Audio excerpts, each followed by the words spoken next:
Welcome back to another Linux Gamecast Weekly, the show that covers the latest Linux gaming news, reviews, how-tos, and most importantly, whatever the hell hoax we come up with. This week, the Steam Boy, or the Smach Z, well, it hit another snag, and spoiler alert, we kind of told you that this was going to happen, and we all knew that Steam refunds skyrocket during the summer sale, but we're going to talk about why. Dragon's Lair comes to Linux. Just don't poke at it with your keyboard. And R-E-S-P-E-C-T. Find out what it means to me. R-E-S-P-E-C-T. Take out the TCP. Suck at me, suck at me, suck at me, suck at me. All right, that was cringeworthy. Next. I'm so sorry. Rick and Morty is coming back, though. And Rocket Cars get some wubba-lubba-dub-dub. And Libretro gets a new core. This is the point where I make a dolphin noise, but I can't. Ladies and gentlemen, I'm Vin Stone. If you're listening to the background, unfortunately, Russia is in fact invading Georgia today. I mean, it is fantastic. Joined every week. This is Frank hanging out. You know, he holds fuck wall. He's been doing pretty good, but also in our Canadian bureau, that's one master Sveng. Russia is also attacking Canada. You just can't hear it through my It's kind of brilliant. And our European correspondent, one Pedro Mateus, all the way from Spaceport. It's pretty quiet here. Go figure. Pretty quiet. Oh, I mean, it's because no one wants to invade Portugal. And together with Shot Realm Dynamic helping us form that last little bit, known as Cocaine Voltron. Before we get started, we'd like to see what's going on in each other's life organs. I'm just going to start because Christmas came early for me with the PC Perspective live stream, specifically on Twitch, of their Vega review. Not so much that I cared about the Vega FE. We're going to watch it anyway. I needed some background noise. But I became entranced by the Twitch chat and the just pure, unadulterated meltdown of the AMD fans. And I'm a huge AMD fan. I've been buying AMD CPUs since forever ago. But, the mental gymnastics. It was so delicious. I suggest go back and watch that stream on their Twitch. It's not meant for gaming. And it was beautiful, Pedro. It's meant for Bitcoin mining, man. That's all you buy Radeon cards for these days. That's the real kicker. It can't even mine. What's up, Pedro? Good times. Well, this is my last Linux Gamecast Weekly live from Portugal. Oh. So, yeah. Sorry to disappoint you. I may not be here next week because, well, let's see. I'm going to have this box shipped over and my internet probably won't be set up and I don't know how reliable LTE is going to be over roaming. So, yeah. But I will still be here on Wednesday and I do plan to be for the next Wednesday, all set up, ready to go. We'll see. So he's going to get... Uh-oh. Hey. Oh no, Jordan's audio just went boop. No. Hang on. You're back. All right, cool. I don't know what that was about. Yeah, no, it's Canada Day here, so people are sitting off the Freedom Crackers as well. I'm looking forward to a nice long weekend of sleeping. Sounds fun, but something that never gets any rest. Nay, not a bit is our steamy horse. I mean, yeah, you can sleep when it's dead, even though it's already dead, but we're still beating it. It's the Steam Works Update. Right into it, ladies and gentlemen. Sale Steam refunds. The request, well, they've hit more than 30,000 a day after the launch. 300,000. 300,000. Oh, big numbers. I can't math, man. It's too late. You promised me. Just kind of wanted to hit this real quick because I was curious as what your thoughts were. I mean, is it like genuinely more people, try before they buy during the sale and just do the actual refunds? I mean, is that what's really going on here, or just maybe? And like a secondary thought was, say the day before the sale or a week before the sale, you bought a game, didn't get around to playing it because we're all guilty of that, and then it goes on the sale for 75% off. Do you then do a refund, then get it on the cheap? That might definitely be a thing. When you wrote that in the show notes, I thought, number one, it was either they refund the original price based on the sale price, or vice versa, which would be really, really freaking dumb. I think it's just a lot of people just trying before they buy. The games are cheap. They'll give it a shot. They'll refund it because people can't commit to anything anymore. And there's one factor on top of all of that, which makes this one even worse, which is we're getting the runoff of Greenlight. Valve just went in and basically accepted everything that wasn't glaring copyright infringement. I'm pretty sure some of those still got through, but we'll see in time. And with that, compounded by the try before you buy, or people who got buyer's remorse because, hey, it's on sale now. Yeah, I think the 300,000 is justifiable, but when you look at the little spike on the graph, you can tell that it was still hovering around 100,000 per day. Mm-hmm. That's pretty bad. Well, I mean, that's average for the level of Steam that's happening. So, and given the size of the Steam user base, and given how much crap there is these days, 100,000 doesn't really surprise me all that much. Yeah, it was interesting to see what the spike was. And, they said in this article, all this would be in our show notes, that they were still able to, process refunds within 24 to 48 hours. So that's definitely a thing. The system does work. And I think it's a brilliant thing. One of the extra added benefits of PC gaming is, we're not stuck with the permanent, 60 quid price tag on everything. And we can take stuff back if it sucks, Yep. Yeah. Not like consoles where if you don't like the game you bought, you can always sell it back to EB or GameSpot for half price, and then they'll sell it for like 75%. Unless you buy a game on the PS4 store, at which point you're just boned. Because why would you do that? Because the PS4 store, it's unavailable. You can't play your game. No, just have it on a freaking disc. That's kind of the advantage of the whole physical media thing. But speaking of consoles and their assorted peripherals like this thing that's conveniently next to me, Steam Client Beta, they have an update. They have some brand new stuff for those of you who are using an a direct input or DualShock 4 controller. Apparently, according to Sandy, he has tested this when I tried this out. They have correct button prompts now if you bind a DualShock controller to your Steam and treat it as a Steam controller type thing. Additionally, they have battery monitors now. So if you have a bunch of controllers associated with it, you'll get battery statistics, and you can even have it buzz the controllers that have the low battery. I'm kind of curious when you say that, because I don't like the batteries anymore. I like wired connections. Get off my lawn.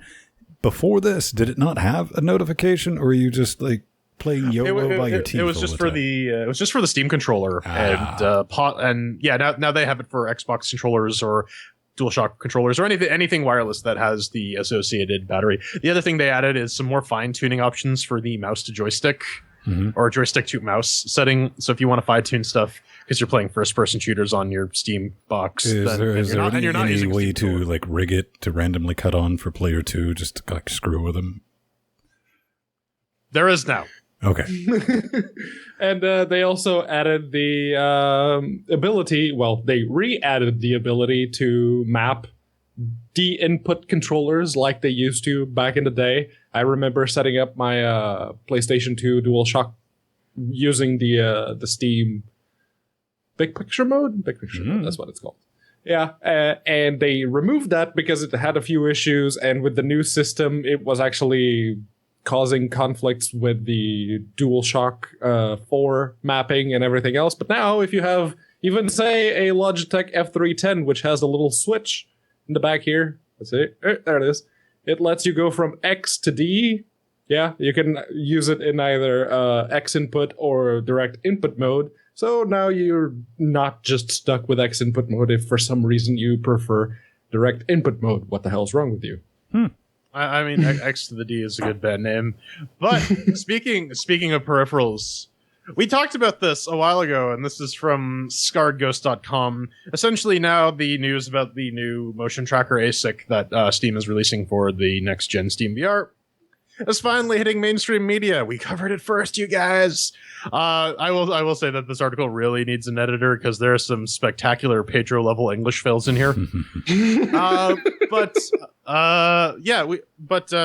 new ASICs are being released. They're basically saying the the new base stations, or rather the new motion trackers, are backwards compatible with the original base stations, but you will need a new headset when they release the second. I gotta be honest, Gabe really looks like he's about to. He wants to eat whatever that is. or he wants to rub it on his nipples. Either also, way. Yes. Yeah, I mean, this guy draws a bunch of the same conclusions that we did. If you want to go back and watch that and give us some more YouTube views, do it. It's just a technical breakdown of how the new tracker works. As I said, the old headset will not be compatible with the new Steam VR, so you're gonna have to get a new headset, which they're not gonna ship separately. So you're fucked. You're gonna have to buy an entirely new Vive kit. So if you're an early adopter, like say Empty or Sharpie, and you want to do the fancy VR stuff, yeah, it sucks to be you. That's what you get for blowing $800 on a VR kit.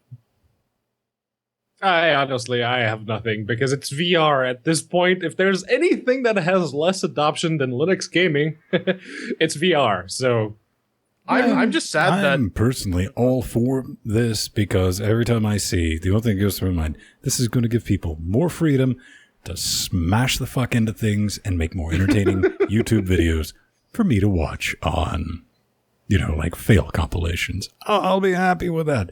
Kind of interesting how this works. Thinking I've not looked into it too much because just coming in here and setting up backdrops and studio lights, it's like that's too much. So just setting up like lighthouses on top of that, and nope. But we need to get Empty back on now that he has a fully formed and operating Vive, and kind of see what his experience is. I'm just sad that Bridge Commander will never ever come to Linux, because that would be the one. If that came out on Linux, that would be the one thing that makes me go, maybe I want to buy this now. Yeah, maybe. Oh, okay, it's going to turn out it runs in wine. That pretty decent. That would be something to burn a heretic purchase on. All right, but it's time to. They'll speculate about Rick and Morty. When's it coming out? Is it coming out? Oh my god! Well, it is coming out. Adult Swim did put out the announcement earlier today saying it will be July 30th. So we can look forward to the third season. But in the meantime, Rocket League decided, you know what? We want to get in on this craze. We want to remain relevant. So they are adding a bunch of cosmetic features featuring Morty. You get, let's see. You get Cromulons. Rick and Morty as antennas. You get the Cromulon, Mr. Meeseeks, Mr. PBH, and those are toppers, like the hats. You also get the interdimensional GB rocket boost and Sanchez DC 137 wheels. So you can have the nice portal effect wheels if you're into that. And honestly, if this wasn't free, because yes, it is free, I would probably be very tempted to actually drop a few shekels for it. Don't you mean schmeckles? But anyways, yes. If they really wanted to make some money, they could release Rick's car as a DLC car model. People would buy the fuck out of that. Yeah, unfortunately, man, my Glip Glop, if they did that, that would just be 4-on-4 all Ricks all the time, though. So yeah, pretty much. It's getting kind of ridiculous. But this isn't the only game. Move or Die had the Rick and Morty branded characters as well. So I guess Adult Swim is trying to regain some of their money for the 2-year-long season 3 development. But it's coming, you guys! Oh my god! I'd be kind of happy if I could just get like a license plate that just said Needful Things on it. That'd probably be good. But I'm the devil. What? It's definitely a thing. Who told you? But good on them for making it free. I guess we'll have to get and play some more. It's been a long time since we've won anything in multiplayer, but maybe we just got to get out there with randos and play around. Hey, they're still working on this. Yes, they are. It's Yooka-Laylee. They have a new patch. It came out on June 27th. They say camera and voice patch now live. They've added a new camera mode with minimal assist. Further general camera improvements. You can now skip cutscenes. Big ass list, man. Yeah, they have a shorter gibberish chat because the characters in that game don't actually talk. They make just gibberish noises.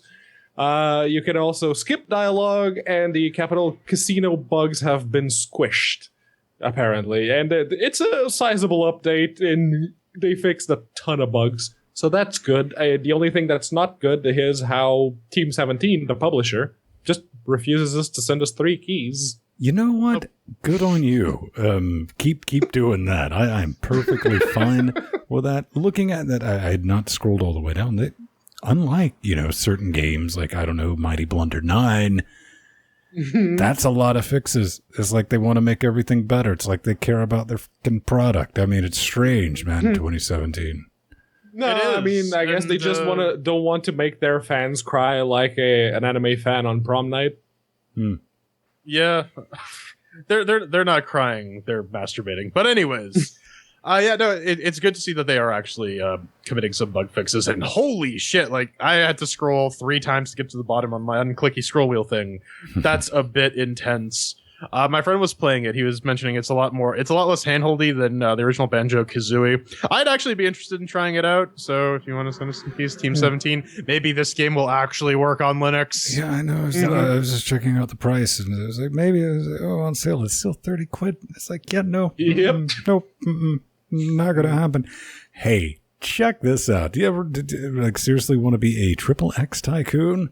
Yes. Okay. Well, now you can, because what is it? It's a simulation game in which the player explores the world of adult entertainment from the inside. This is on Steam. It's currently not available yet, but oh man, the image is broke. Don't worry, I got screenshots, ladies and gentlemen. Developed by Joy Toilet. Yeah, man, this is the first time I'd ever seen hipster pixel nudity on Steam, and don't worry, I mean, it was male, female combined. It's a thing. I really don't know what to say about it other than, okay, here it is. It's kind of Linux. I mean, it's football sim, but for porn, which I guess is definitely a thing. You don't actually play the people having sex. You play the people managing having sex. And you can be a dildo magnet, or you could be an adult film star or adult film producer. That's, that's a pretty wide gamut for things to cover. Plus, pixelated boobs. I just like that it's developed by a thing called Joy Toilet, because... Also, I'm pretty sure that's Thor in like one of the pictures. Like the seriously, like Thor from Stargate Thor. That's kind of weird. I'd totally watch a porno with it's him another simulator managey type game, except this one happens to involve pixelated porn of sorts. If and you're it's into not that, hentai. I don't know. It's just whenever I see one of these games, oh, you're playing a manager of something. Yes, a spreadsheet simulator. Love those. I don't know. It's definitely a thing. Back in my day, we had Caveman Peni, and we liked what we had, and then they get all blurry and pixelated. So they're bringing whatever the hell this is back. We just thought we'd give it a mention, just like shrug emoticon. It's a thing. Looking forward to it. Maybe we'll play it on the live stream and get our channel closed down. It'll be kind of brilliant. All right. No, we'll throw it up on ChatterBait. LinuxGameCast streams on ChatterBait. Anyways, everyone loves QuickTime events. Nobody loves QuickTime events. But once upon a time, this was a revolutionary mode of gameplay. And that was championed by a little Don Bluth game called Dragon's Lair, which they have released. They had a bit of a Kickstarter crowdfunding thing to bring everything up into the new millennium. And they have. It runs on the Linux. Although, apparently, there are some issues with the controls. If you're using the keyboard and mouse. Oh shit! So it's under remastered Linux. in 720. All right. Oh yeah, it's a little disappointing that they don't have like the full HD ones, but I mean because Don Bluth still has all the original frames. Apparently, interesting fact: the entire game is only about 15 minutes of animation. But if you're playing with the Steam controller, you're not going to have any issues. If you're playing with keyboard and mouse, you might have some issues. They are working on fixing it, apparently. And Space Ace and Dragon's Lair 2 are coming out in the near future. So it's nice that some of these older games, and I mean, Dragon's Lair was really influential, and it was kind of incredibly. Yeah, I mean, you didn't exist when I was playing this in the arcade. There you go. Laserdisc. That's what these things read off of, these big, massive machines. And I think it was £2 to play the thing. And you thought you could always get it, and it was just set to kill you as quickly as possible. And yeah, it was OG QuickTime. It would give you a blinky arrow and you would dodge. You didn't fucking care. I mean, your controllers might not have done anything. You felt like you were doing something, and it was fucking amazing because, like, I am controlling a cartoon. Because young brain didn't put 2 and 13 together at that time. It's currently $4.99. I might just pick it up to go, I have it. I'll probably never get around to playing it. Well, this I wasn't even born until 6 years after this game came out. So, yeah, no, it's one of those games that I never really played, but I've seen like people older than me on the interwebs saying that this game was awesome back in the day, and Vent just confirmed it. So yeah, well, I mean, considering arcade games at that point were basically like OG hipster pixel, and then something like you see an arcade machine with something like this on it, that would blow your freaking mind. Exactly. I mean, you were playing the cartoons. It's like, what? Yeah, because you were sitting there, with like your 4 bits. You're like, man, all right, I can make like an hour of this, or I can have one go. And yeah, that was definitely a thing. Interesting story behind all that. But what? But moving from old fads to new fads. Mm-hmm. Yeah. So, have you ever thought that having something in your hand helps you combat stress? That it helps you, it relieves. Did you ever sit back and think, man, cookie clicker's a bit highbrow for me? Well, someone was listening to you because Fidget Spinner is now on Steam. I'm not kidding. This is a thing. It's there. Well, it's not available yet. They say it will be available July 7th. So, well, if you're looking at the screenshots and you're thinking, wow, that's a really, really terrible mobile port, you nailed it. That's what it is. And it's just such a bad concept for a game because, okay, a fidget spinner is something that you take in your hand and you fidget with it while you're doing something, and it's relatively quiet. Say, if I wanted to use my little flash drive here to just do the clicky sound, yeah, that would be annoying. But as Ben like reaches at the screen to try and strangle you for making clicky noises that he's gonna have to hunt down. I mean, I agree with you. Fidget cubes are better though than fidget spinners. Sitting here with my paper making time stamps to go back and get that out. But yes, kind of confused. Not really confused. This thing showed up, when you browse new releases on SteamOS Linux. It doesn't say it's available for Linux, but it shows up in the new releases for Linux coming soon. I don't know. I kind of hope this doesn't actually end up coming to Linux because... we need to throw chairs at it, man. 100%. Well, if it does come out on Linux, I will probably send them an email. You know what? You do that, we'll get it, and you can do our first 24-hour live stream. I'm down with it. Again, fidget cubes, way better than fidget spinners. Just saying. But coming up next, NVIDIA has some brand new drivers for some sexy thin laptops. And, Dolphins get a bit retro. They go back to the 70s when they can get away with a bunch of their creepy shenanigans.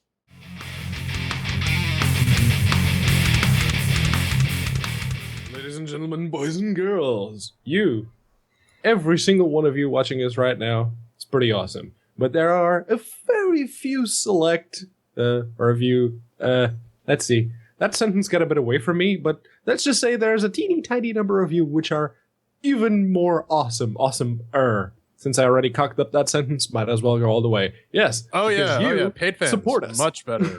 Paid fans are much better than... I thought you said the pay pans, and I was like, where are you going with this, man? I mean, we're just about to jangle the pay pans, man, because you got to head on over to LinuxGameCast.com, click that support the shows button. If you want to give us some loose change through Amazon, you can click on the affiliate links. If you want to buy us some shit off Amazon, like maybe some hot pink office chair for Ben, you can click on that. We got some PayPal one-time donation buttons if you want to give us money through PayPal. And hey, we got magical internet money from our magical internet money QR code. So thank you, Mysterious Stranger, for that. But the best way and the easiest way to get all sorts of cool, wacky shit to support us is to head on over to patreon.com/LinuxGameCast. Oh my God, we have X number of people who support us every week. I don't have the page up now, so I don't know the exact number. But it's 110. It's giving us $190 a week. That's awesome. That's really awesome. I mean, we're $10 away now. The BFE stuff for Vulkan is in place, so you get to subject me to that in $10 definitely time. Some serious Sam. I mean, it's one of those beautiful Patreon goals that we have. Now, this is the first of the month. we want to thank everyone supporting us on Patreon. You know who you are. You're awesome. You get the cool reward stuff. You get your own custom RSS feed to a bit of a super secret podcast that we do, the pre-super shows, and that is awesome. It's kind of behind the scenes stuff that we have going on. And again, thanks to everyone. Frank here shows up every Saturday. He's brilliant, doesn't say a lot, but when he talks, he has something to say. It's our fine, upstanding cannibal wall, filled with fine, upstanding cannibals like Brad, Jill, and Steve, Maddie, Erod, Michael, and John, who've picked things up off of our Amazon wish list for the new studio we're putting together. It's stuff we're planning on buying, but maybe you can help us enable the Game Shark cheat mode on that business. It is brilliant. Reminder, it is the first of the month on Patreon, so you might want to check your cards, do all that fun stuff, because it always goes through the dippery-doos as it's charging and all that. And if you're new to Patreon, you want to check that. It might say it was declined, but that's just the way they process. Give it like 3 days and it works out. But hey, man, if you're sitting back thinking, it's like, maybe I won't support these yahoos, it keeps us commercial free. And it lets us do the audio and video. You can be like Casey, who gave us some more money. Yeah. What? Casey? Yeah, Casey. He gave us some more money on Patreon. He's a cool dude who's enabling the show, letting us be loud, live, and independent. It's good stuff. That sounds horribly fiscally irresponsible, and we thank you very much for it. Hashtag L.G.C cares, ladies and gentlemen. So let's get into this. The driver. One thing we do. Thank you, anonymous stranger, for seeing whether or not our Bitcoin wallet worked. That I gave him a shout out earlier. That was I just wanted to thank him again for that, because I wanted to kind of tie a little thing on the end, because I saw it come through earlier, but the fee was too low. Whatever, it was like child pays for parent, and then it came back. Anyway, thanks for getting that sorted out. Back to NVIDIA news. Yeah, the blockchain serves all. They got the 348 .47 beta drivers out. They had support for a couple new GPUs with Max Q design. And I looked at that and said, what the fuck is a Max Q? So I did a little bit of research. And apparently they have some low profile, low power versions of the 1080s, 1070s, and 1060s that are designed and optimized for these super thin gaming laptops. So odds are the driver itself has some additional power and thermal optimizations and tuning. The laptops themselves are fairly decent. They're practically desktop specs, but they are ranging in the $2,000 to $4,000 range. So I'd probably put a pass on those. You can take that money and buy yourself a sweet ass desktop and still use these drivers. Speaking of laptops, though, they did fix an issue with kernel panics. Apparently, if you're using a prime display, sometimes you'll get a kernel panic. I have not run into that, but it's good that it's fixed. And finally, they have a SE Linux file label that has been corrected for kernel modules, so you don't get random SE Linux policy violations after the install. It's good stuff. Standard maintenance release, some additional hardware, and some OpenGL bug fixes. That's always good. Did any of you install it? I haven't gotten around to it yet. No, I was waiting for the PPA, the Ubuntu official drivers. Whatever. I thought you were waiting for the Michael Laravel one. I was, but I decided against using Laravel's non-existent PPA. This is a Reddit joke. Go back and watch the uncut version if you want to understand what's going on there. It's a lot of fixes for a lot of problems I don't have, Pedro, so I'm not in a rush to... Yeah, me neither. It's just much like Jordan I too was going, it's like, what the hell is a Max Q design? But yeah, they are, as far as I could see, they are using the actual desktop GPUs, just the GPU portion. It's just very aggressively binned to keep the power and the thermals down as much as possible. So it's basically a slightly better performing version of the old M series that they had, like the 960M that performed about on par with the GTX 750.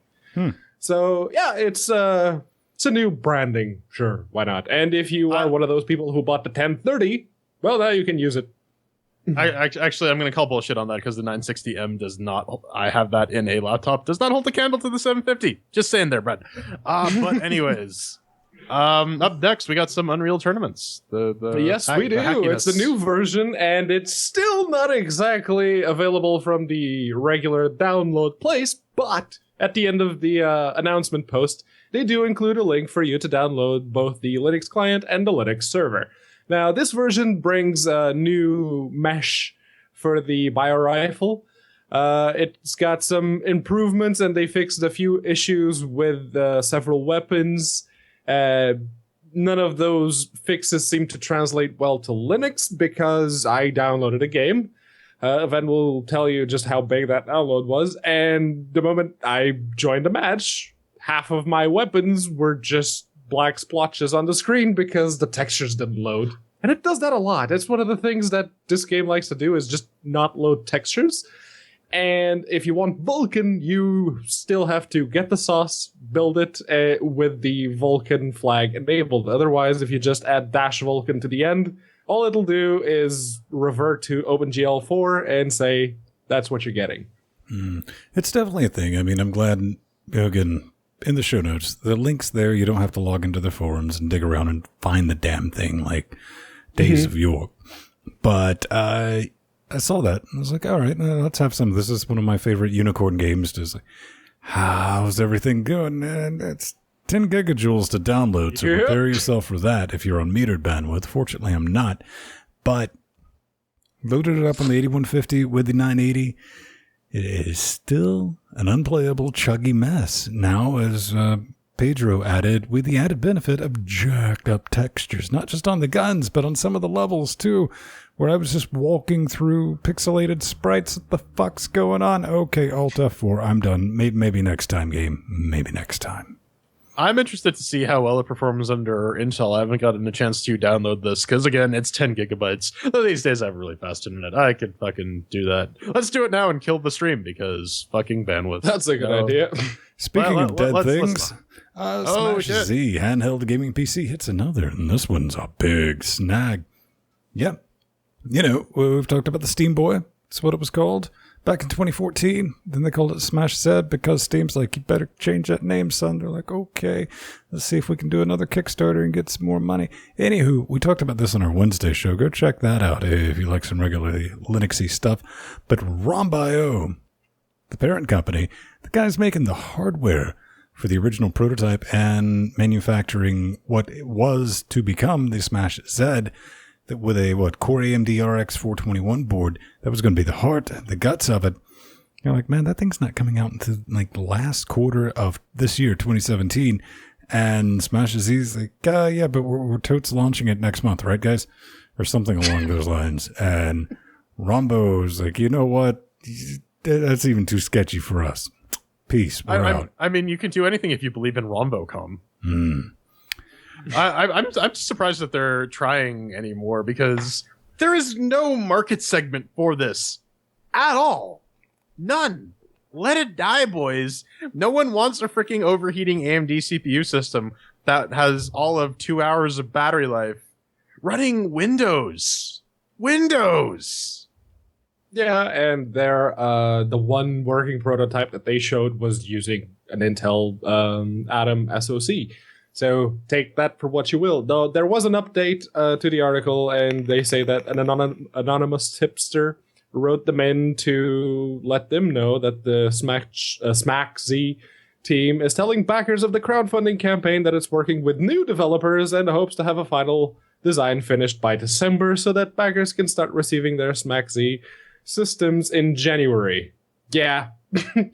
Good luck with that. I say we just keep calling it the Schmuck Zero. And this anonymous source was somebody who backed the project that is in full delusion mode going, maybe I can will it into existence by making shit up and sending. Man, their hardware partners, like, piece the fuck out on them.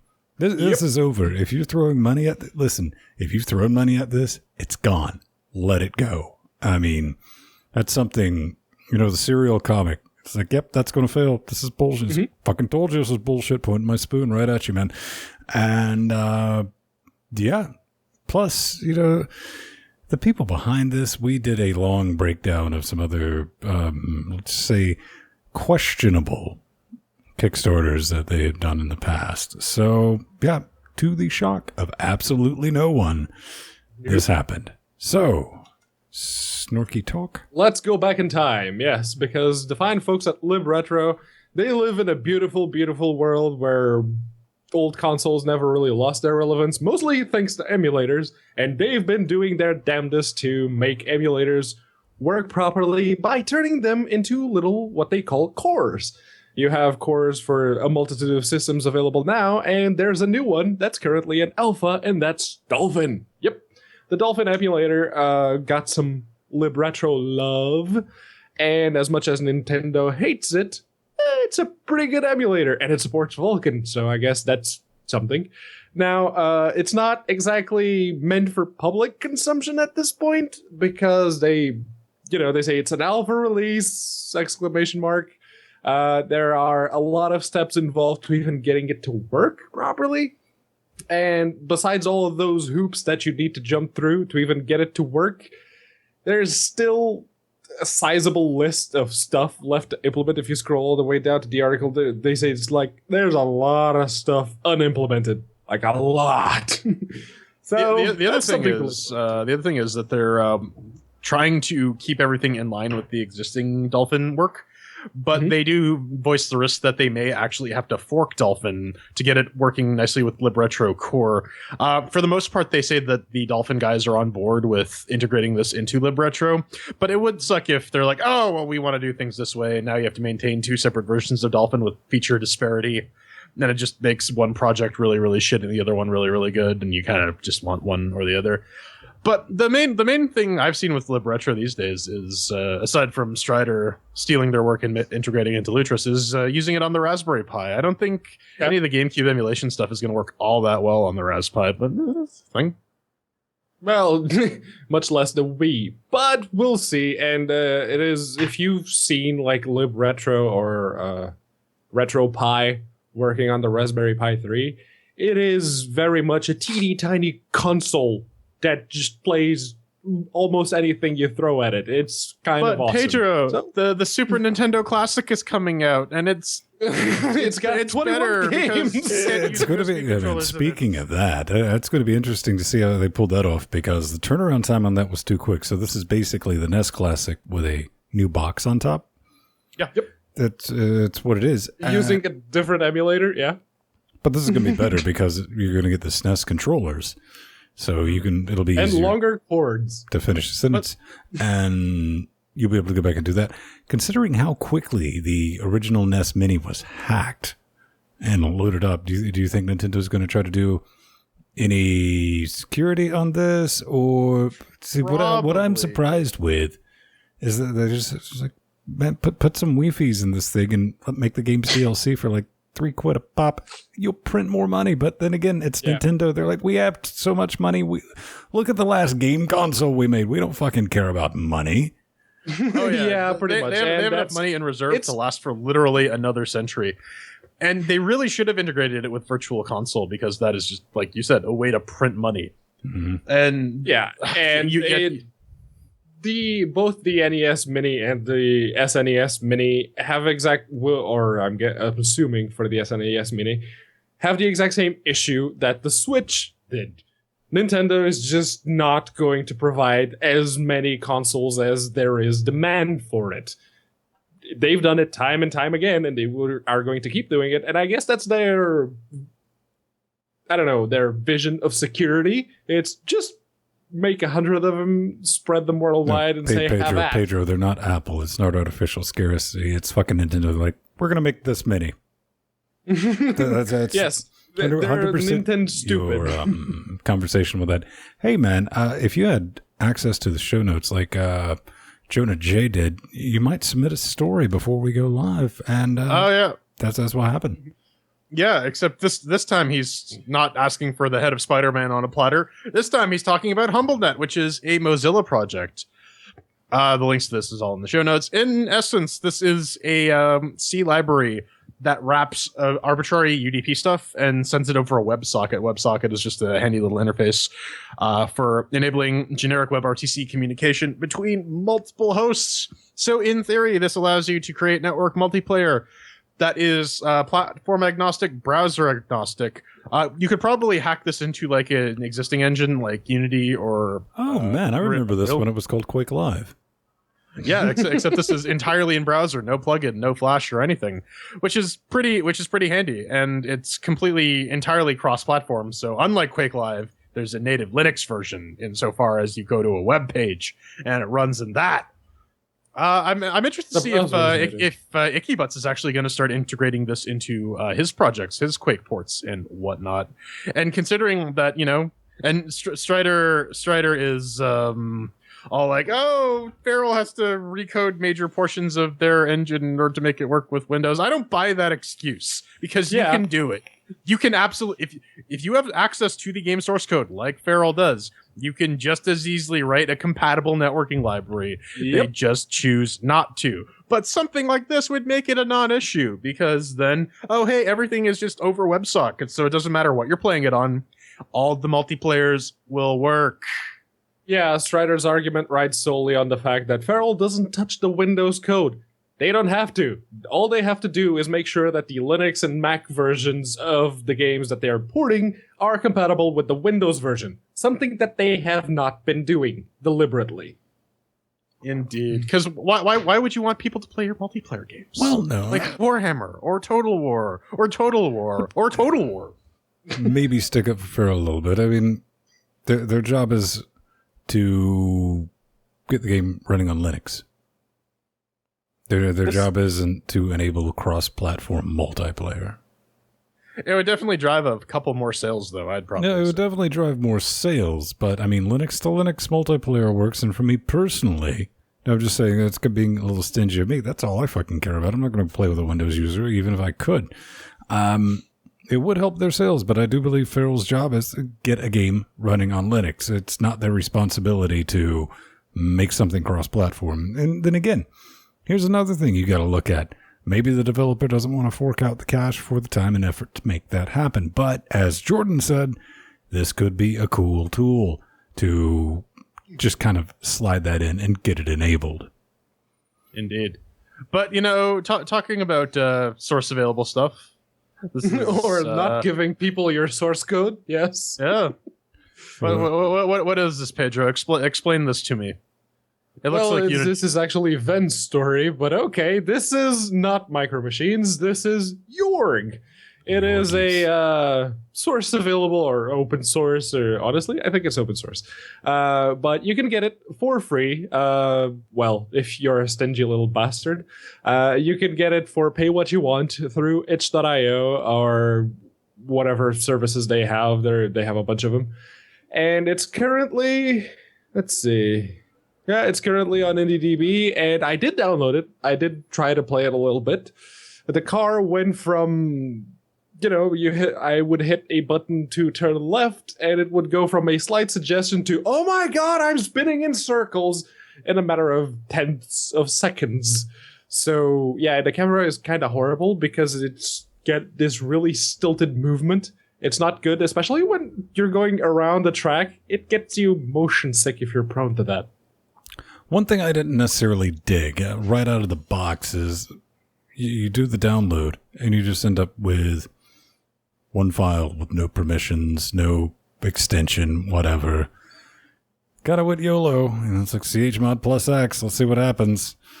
And it had a little script installed at home directory. Man, just put the shit in a tar file. All right, just do everyone a favor. People like to look at what they're about to extract. Pro tip on that. It launches. It's using the Panda engine. That's the thing. Couldn't get it to recognize my Xclone 360 controller. Played with the keyboard for a hot second. Ran off track. And I was like, all right, it's a game. It exists. It's a thing. It launches. Maybe multiplayer would be fun, but I didn't see an obvious way to get into that. And I don't think there's a server browser of any sorts. No, I didn't notice that either. I just went into single player, much like you, ran off the track a couple of times and said, yep, nope, we're good. I have no opinion on this game one way or another. It's racing, so it's... That's because you're racist. No, all right, no, that's the opposite. You're racist. I'm not. Pedro, Jews can't be racist. If you take them at their word. But you know what they say about believing a Jew. We like to poke fun, especially on the Wednesday show. We like to poke fun at just having everything run on Electron. And I think some game developers, or at least game engine developers, decided to take us up on that challenge. I'm looking at this. It says free and open source. Just for once, I want to see something like expensive as hell and open source. Yeah. But no, this is a little tool, game engine included, which lets you create cross-platform and browser-agnostic games in HTML5. Now, this isn't exactly Electron, as it were, but considering it's HTML5, you could probably run it in an Electron wrap. And to be fair, they do have a little bit of a gallery that you can try all the demos of the games that have been made with this engine. And they work. I tried it in both Firefox and Chrome, and they both work, so that's good. They even pick up your Xbox controller. Don't even know, man. I mean, I'm still reeling about our conversation on Wednesday about whether or not Vivaldi is technically an Electron app. Oh, damn. Yeah. I'm going to say yes, insofar as Chrome is also an Electron app. Yeah, but and then there was the whole discussion about whether or not it was open source, and Strider was saying no, it wasn't until he saw the little archive page that they have. It's like, oh, there's an archive. Okay.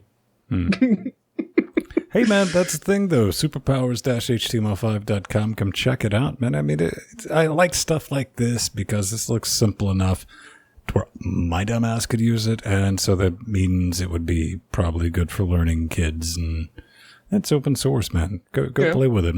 Make something cool. Kids. Right? Exactly. I love these things. Like when I was working next to the Mozilla guys at CDOT, they had a bunch of these guys working on like itty bitty game frameworks in HTML5, and it's really cool to see that it really is coming to the point where you don't need Flash anymore. All of the shit you would actually do in Flash is entirely exposed via HTML canvas and more because you get OpenGL and possibly even WebVK in the far distant future. But going from the future to the ancient past, before Russia was everywhere in the Middle East or in the Eastern Europe, and it was just a little itty bitty town in Kiev, we're throwing some cheers at Cossacks.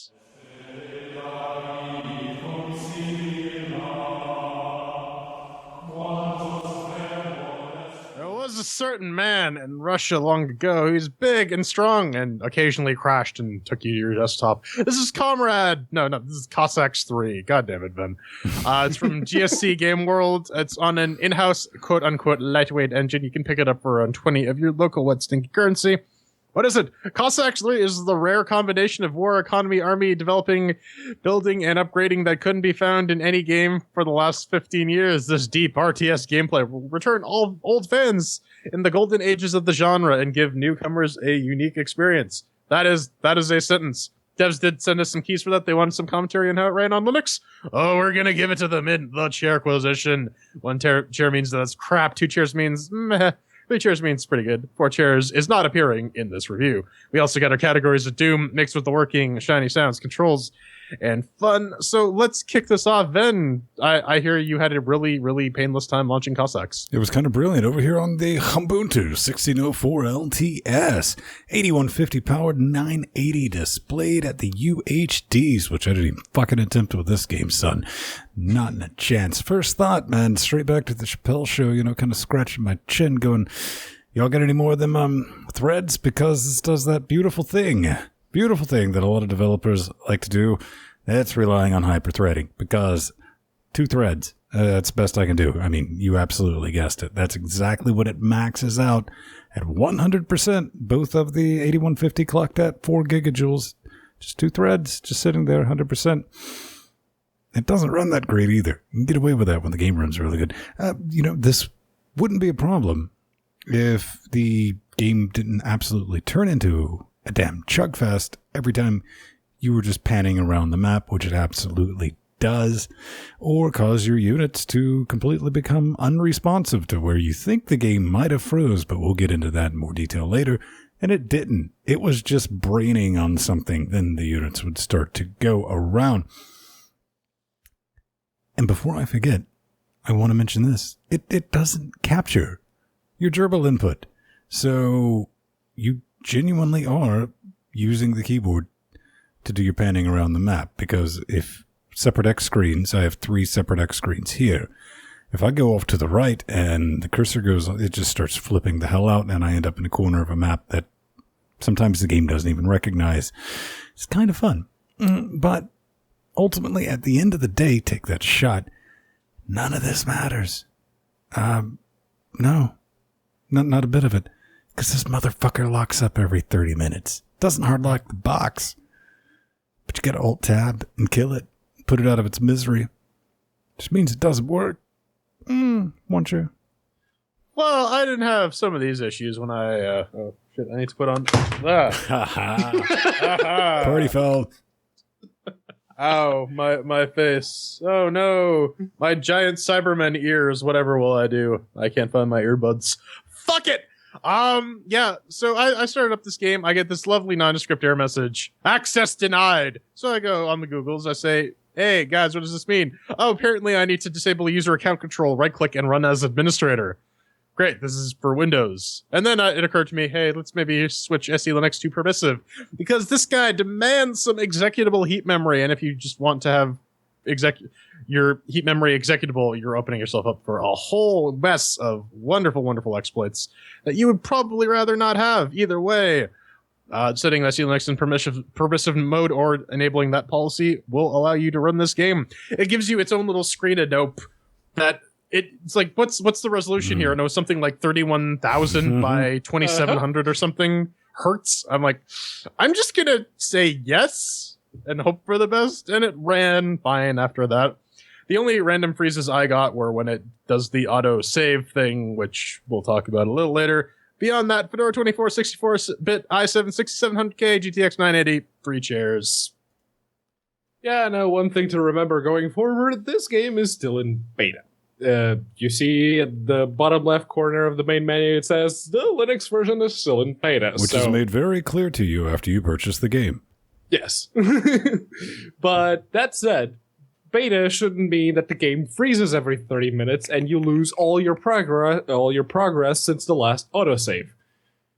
Now, you also can set resolution, as Jordan already hinted at, because yes, you get their little teeny tiny screen of nope the first time you launch the game, and it's like, yeah, it's 31,000 by 31,000 and however many hertz. It's like, okay, alright. So you click, and, well, if you are okay with the game just playing at whatever resolution it defaults to, sure. But if you're not, well, you're boned because you can't change resolutions at all. And like Ven already mentioned, even though the game does very clearly give you the option to lock the cursor to the window in the options menu, it doesn't work. It just outright ignores it. So for me, on Ubuntu Mate 1604.2, 64-bit with the FX 8370E and the GTX 1080, it gets 1 chair. Oh, that's 1 chair for mixes working. This is a good sign. Ben, what about the shinies? Shiny and sounds. How does it melt your face off and burn your eye pussies?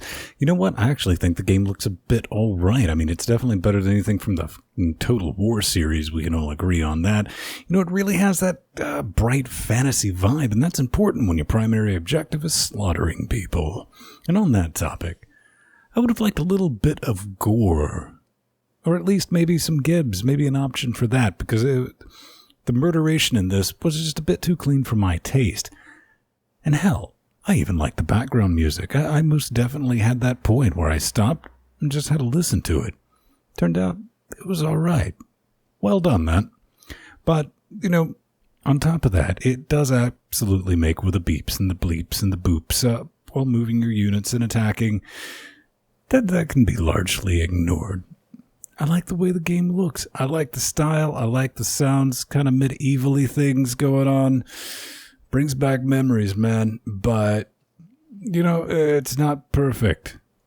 But it's damn close in this category with a solid 3.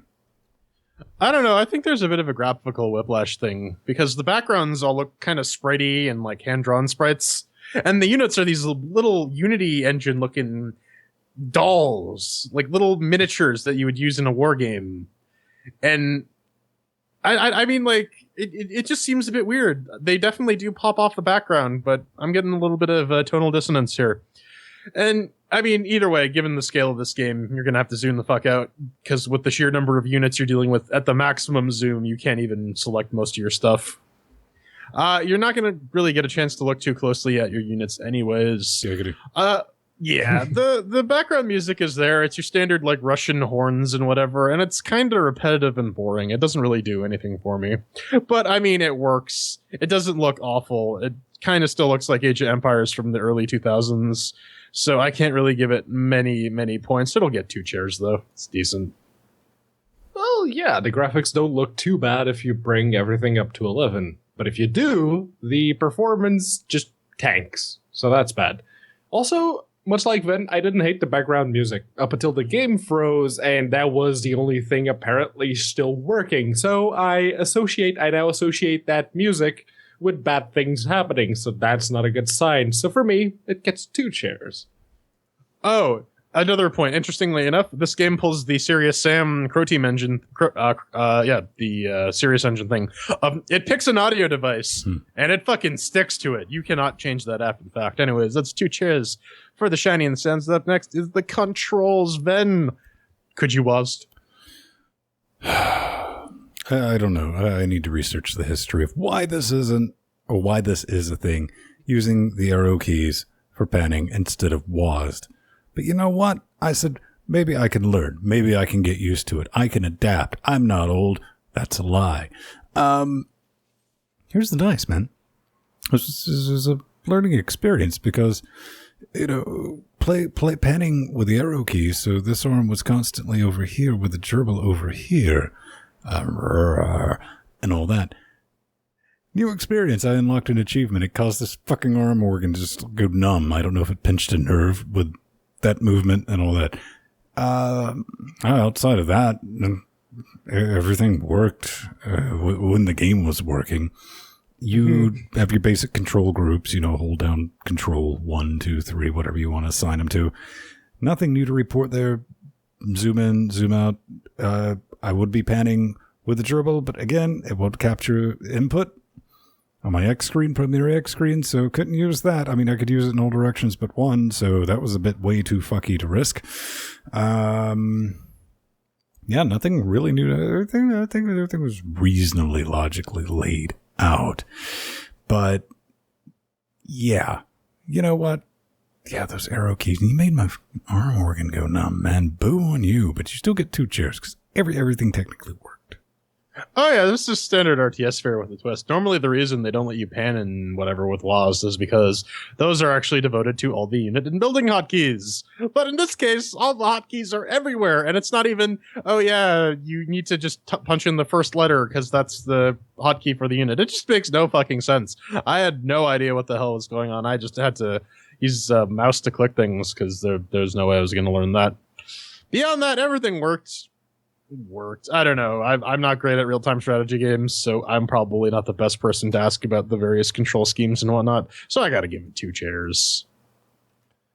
Well, let's just say no rebindable controls in 2017 means you get 2 chairs dinged right out of the box. Now that said, I didn't actually mind, and I believe I made this point with Dawn of War 3 a couple of weeks back, or last week, or whatever we threw chairs at it.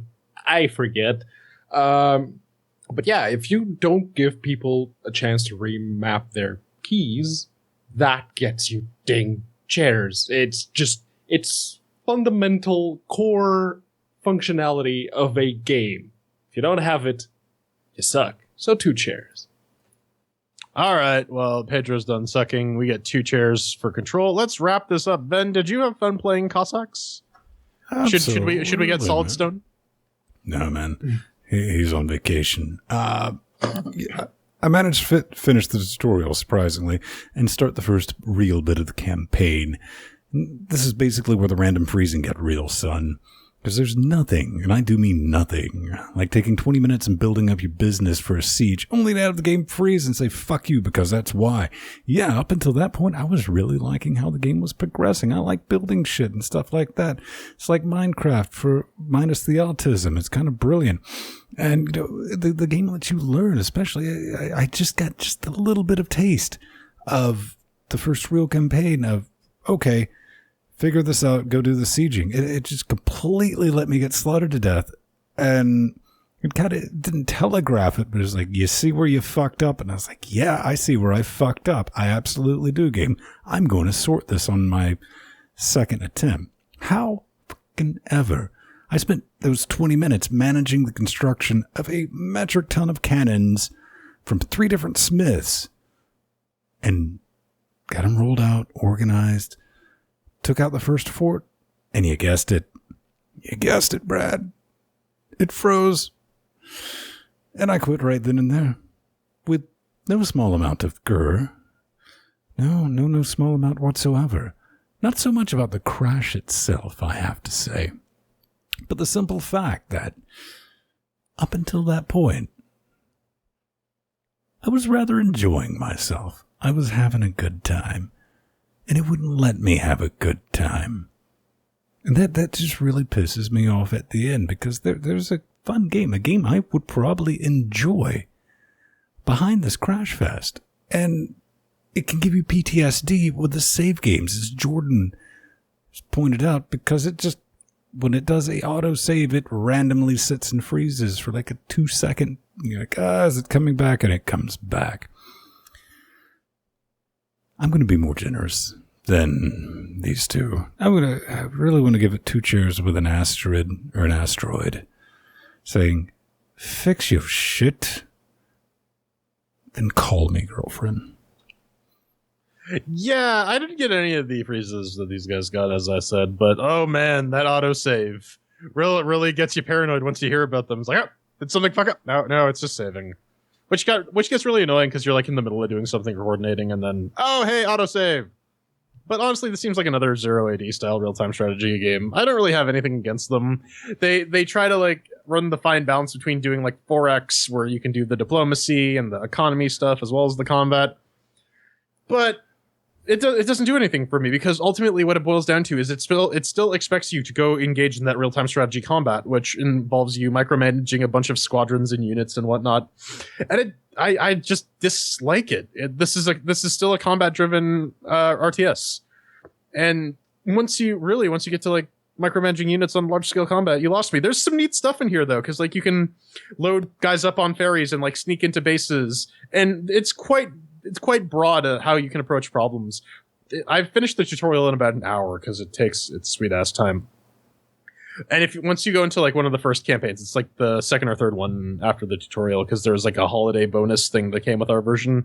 It doesn't matter. Anyways, it'll do this thing where like it'll spawn random enemies in random places, and I actually went and scouted the entire map. Oh hey, no, there's another way these guys can attack me. Poof! Here they are. They're just gonna come killing me. So I admittedly scummed and set some people up for where they're gonna appear. Because fuck that noise. And fuck this game. 1 chair.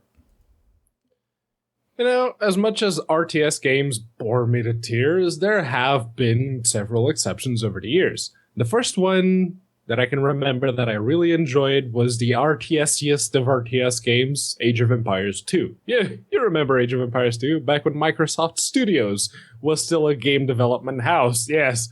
And Cossacks 3, for those 30 minutes it would let me play at a time, it managed to capture that same style of play, and honestly, I didn't hate it. I didn't hate it at all. Which makes it all the worse when it did freeze and the frustration kicked in. I don't play games to be frustrated, which is probably why I'm not going to continue playing Hyper Light Drifter on stream, but that's not what we're here for.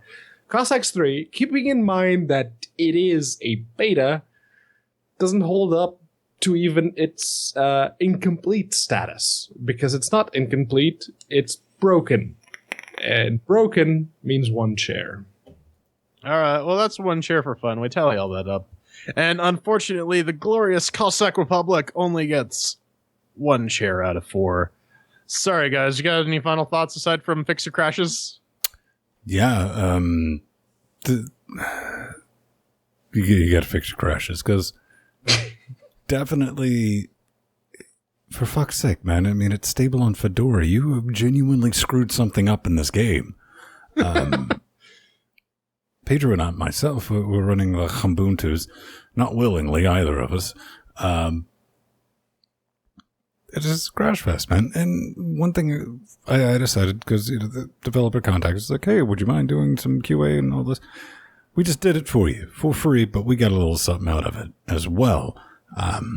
This video, And I didn't feel bad about it because the only thing that indicates that this isn't beta or any form like that is 2 little lines of mice type in the lower left-hand corner of this game once you launch it.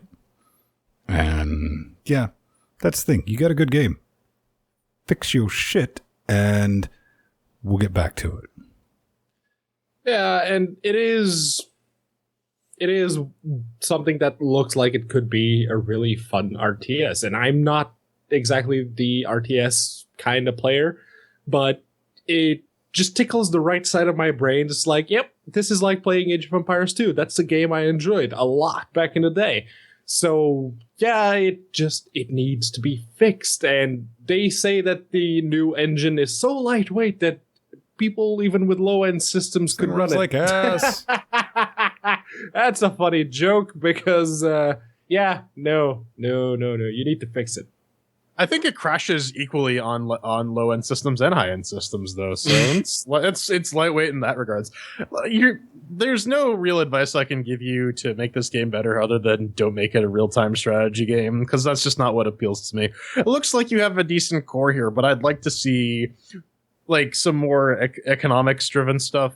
But again, all my suggestions are just make a new game. So just one more thing, there is a series of games I would like to see brought to Linux from GSC Game World, and Cossacks not one of them. Stalker, bring him, gimme.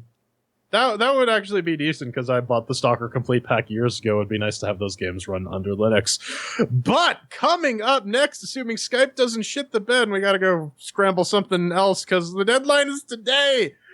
We talk about rolling some D20s and also some Patreon stuff. P20, D20, and P20? No? Nothing? Fuck it. I don't fucking care.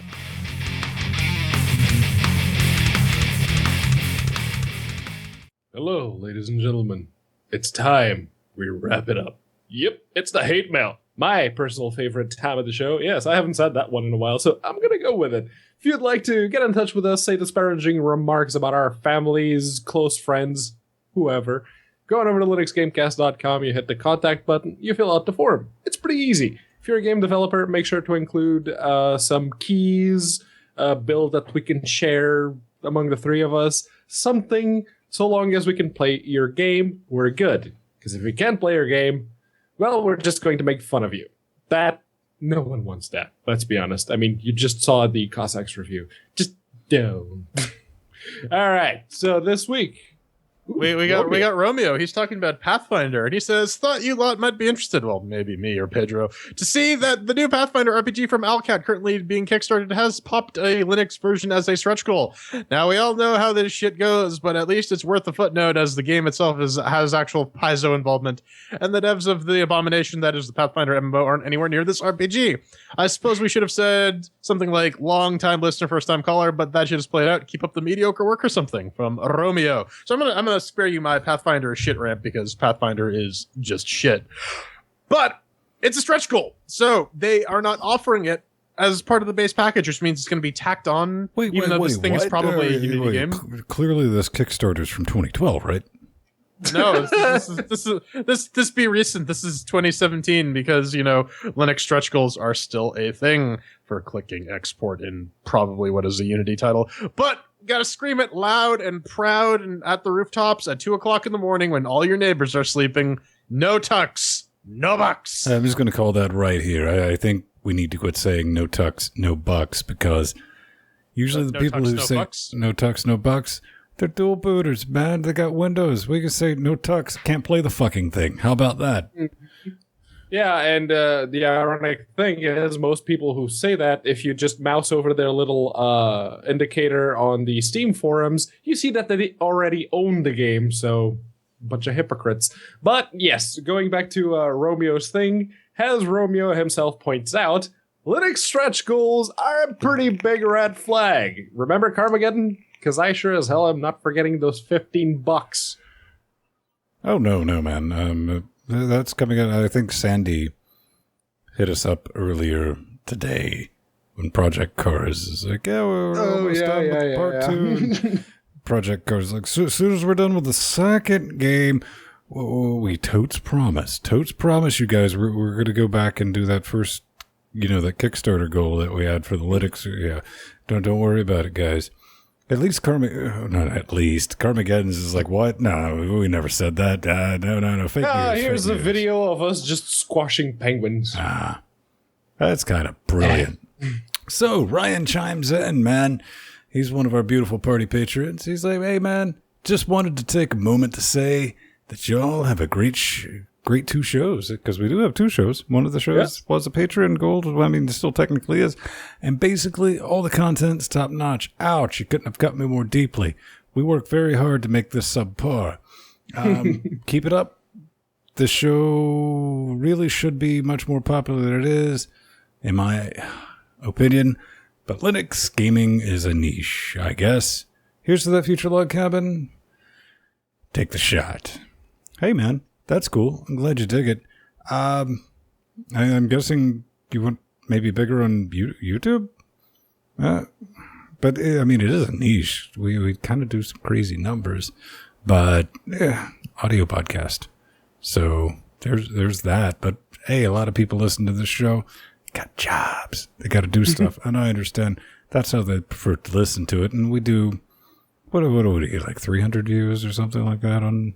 Yeah, on YouTube. On average, anywhere from 300 to 350 I've seen. That's like 299 more than we kind of expect to get. But we like the video component. We do the video component because we record it. A lot of people who support us on Patreon and support us in other ways know for roughly the last 5 years, 9:30 Eastern Standard Moon Time, poof, we're going to show up and we're going to hang out with our, albeit slightly dysfunctional, but our family nonetheless, because, we like doing this business and getting everyone together and having a weird, distorted time. It's so weird, you guys. Watch as I... No, let's not do that. That's going to get us kicked off of YouTube. Yes, alienate more people. Why won't you, Jordan? Because that's what I do. They called me the Alienator. The Canadianator. Canadian bacon, they call him, which is ironic for a multitude of reasons. But on that bombshell, let's go ahead and cue the music, because you can always find us, as I said, around 9:30 Eastern Time. But you don't have to worry about doing the conversions into UTC or anything like that. Just head over to LinuxGameCast.com, hit the schedule button. It will tell you. You go to YouTube. Smash that like button, fam, or whatever the fuck they say. Do subscribe to that, and you click the little bell to get the notifications. You don't have to worry about shit, man, because it will light up like Christmas in your house when we go live, which we do a couple of live streams a week, Pedro. Oh, yes, we do. If you, say, are doing something in the middle of the week and you think, hey, what are those guys that are pretty foul-mouthed on Saturdays doing? Well, you may be disappointed because there are nowhere near enough swear words on our Wednesday show. That's Linux Weekly Daily Wednesdays. It used to be me, Ven, and Strider, but Strider got himself a job, so he's too important to join us now. So it's just hey, man, you get a respect, Strider. I mean, because he's had jobs before during the show. When he gets a job, he just fucking quits everything. Yeah. So now I'm guessing except for Lutris, he'll be like, "Oh, Lutris is dead," but I'm still committing to it. That happens. Yeah, no, it's just a more generalist Linux news show. It's not. Every now and again we'll sneak in some gaming, but it's mostly just regular Linuxy news. If you're into that, watch it, listen to it. Yeah, I occasionally show up and throw that PG-13 rating out the window, drop a bunch of F-bombs. It's good times. Yeah, we would just keep a counter up for the J baby. Hey man, isn't really, if you want to find me at Vinstone on the Twitters, plus Vinstone G+, just type Vinstone into Google, you'll find me. I try to get back to you. Or just hit the contact button. We all get that email and it's forwarded to the correct person. I'm Jordan Svung. If you Google search Ben Stone, you'll actually find a picture of me before any photos of Ben Stone. You can find me at The Burning Fool on Twitter, plus Jordan Svung on Google+. And I am Peter Matheus. If you Google me, you'll have to look. I think it's the third result now. That's my Twitter. That's @unaccounted4. That's FOUR. For some reason, my Google Plus only shows up on the second page of Google, so I'm safe. No one will ever look there. In our infinite wisdom, he is our social media manager, ladies and gentlemen. Dietifier, we will see you next week. Bye-bye. Bye. Bye-bye. And credits are incoming. Click. Actually, shit, is that copyrighted? Probably. It was under 5 seconds. I think we're good. And then you get content claimed for your own voice again. This has absolutely happened before. That's just one of those things. Oh, I got a DMCA strike. Oh, I got content ID over some stupid bullshit. Bitch, I got copyrighted over my own voice. This is just my fucking life, man. This is just waking up that morning. It's like, this is the bullshit we're dealing with this day. Got it. It doesn't even bother me anymore. So bothersome. So secretly bothersome. Everyone send content ID claims about his voice. Don't actually do that. Our YouTube channel can't take it. It can't take it, Captain. How many more minutes of credits do we have? God damn it. 7. God damn it. Why do all these people have to enjoy our work and support us? The extended version with director's commentary. Yes, you too can be a part of extending this. Patreon.com/LinuxGameCast. Oh yeah, no. You don't think the show goes on long enough? Give us some more money. 5 dudes.